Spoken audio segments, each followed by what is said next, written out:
You know, they might get a penalty for that. Oh my gosh, that is one brutal penalty. And they rage quit.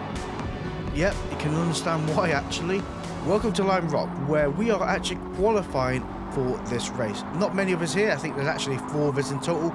Lobby's not what one would call popular at this precise time, which is kind of shocking really, because it is actually some brilliant racing and some brilliant tracks you're racing upon as well. And they're short races, you know, they're not long, they just feel a bit long sometimes because of the immense speed this car provides. But we're going to set a lap time, going to get position 1, and we're going to start the race off with hopefully a flying lead, because setting the qualifying time just to get position 1 and securing this position is going to be crucial at the beginning of the race.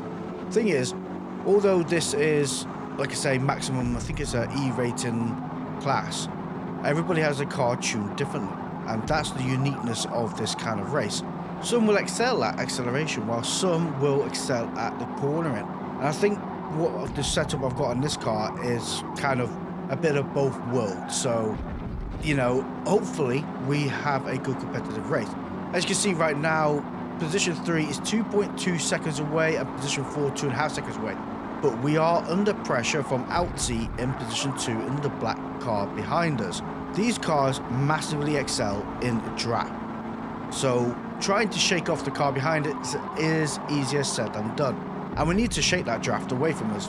As soon as we shake that draft, they will struggle to keep up. But right now, not ideal. 0.2 seconds away. They are in the firing line of taking that position from us. So we're going to hold the inside line, keep the defensive line for the inside of turn 1. Reaching eye-watering speeds of 109 miles per hour before having to brake for turn 1. While Outsy does have the outside line for turn 1, we have to bear in mind and be fair, give space where space is due, and try and both make it out of the corner, which we have done. Absolute brilliant racing there. Sadly, they were able to take that position from us and claim P1, but we are right up behind them, and if we keep momentum, we'll be in the firing line of taking that position back from them as we go back down over the start and finish line. They do seem to have that little bit of edge on acceleration. I'm not too sure, probably a better gear ratio than ourselves. While, like I say, we have a mixed bag, I think their gears are probably a little bit tighter, which is giving them that little bit of edge. Maybe we'll excel in the corner department, but right now 0.4 seconds away from the car up in front.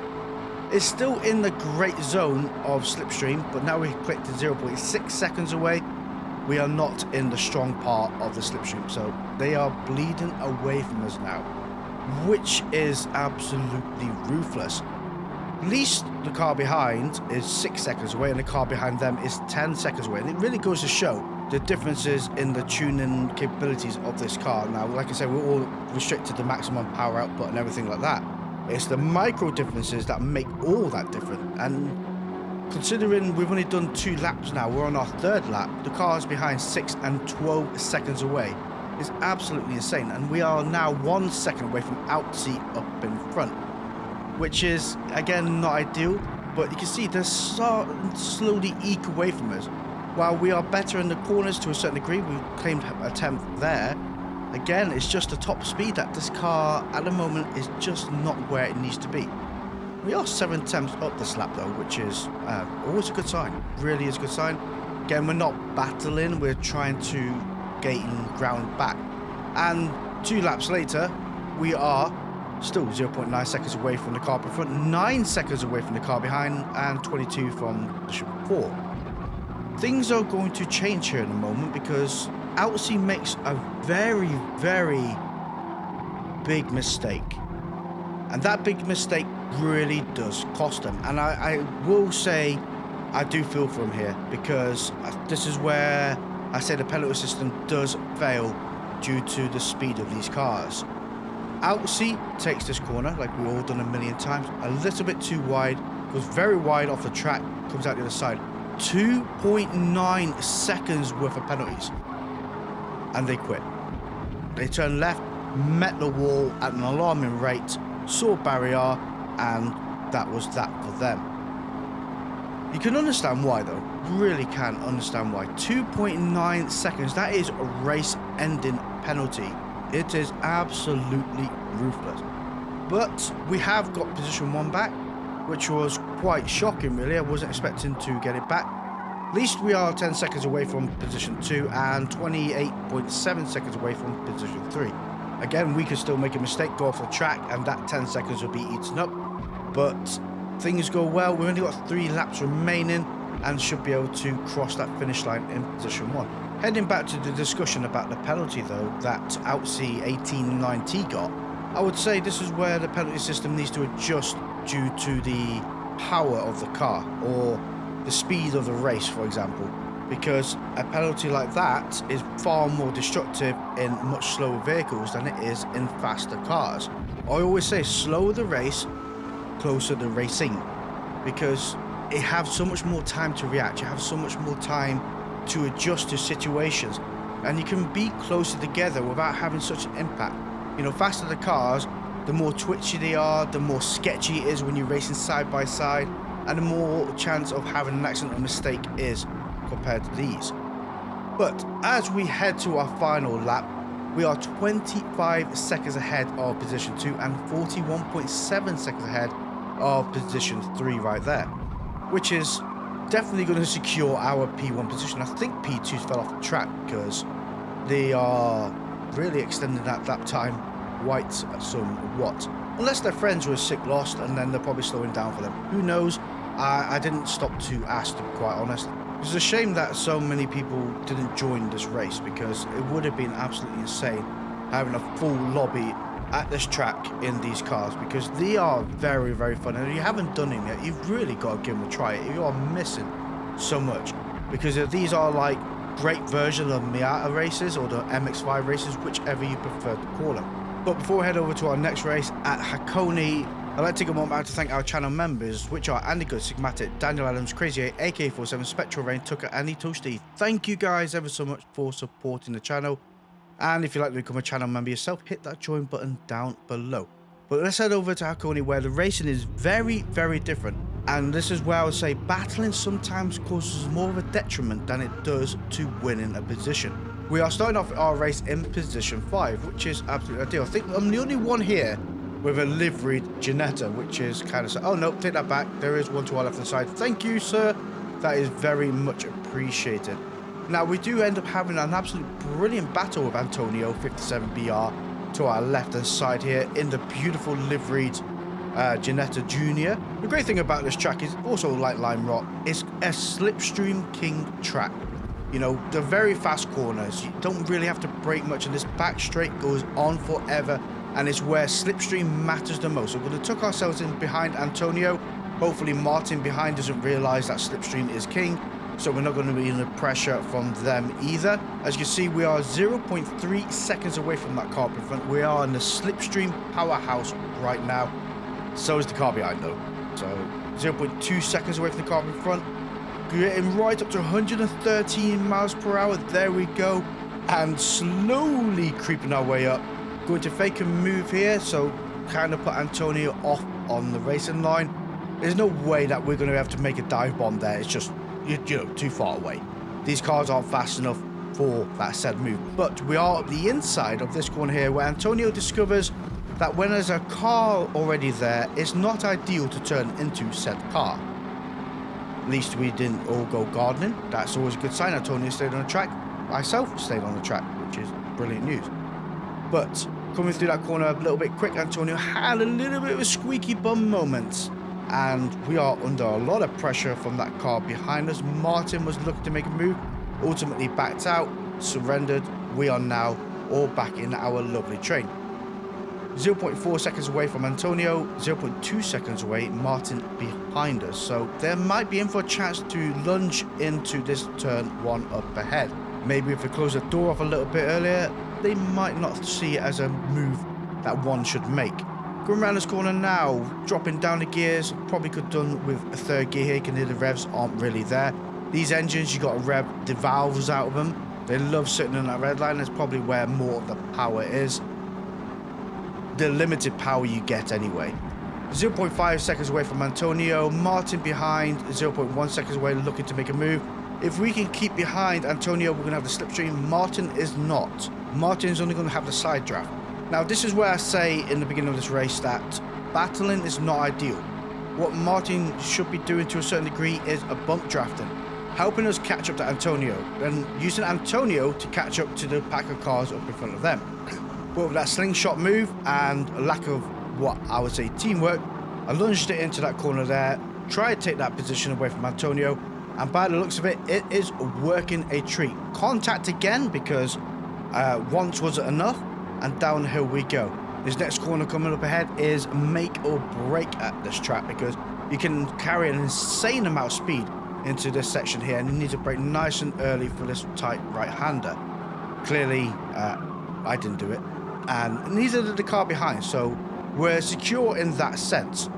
But with Antonio and Martin breathing all over us, we need to hold this inside line for turn 1 and hopefully not surrender it to the cars to our left. I think actually we had a much better run out of that corner today. We are absolutely flying.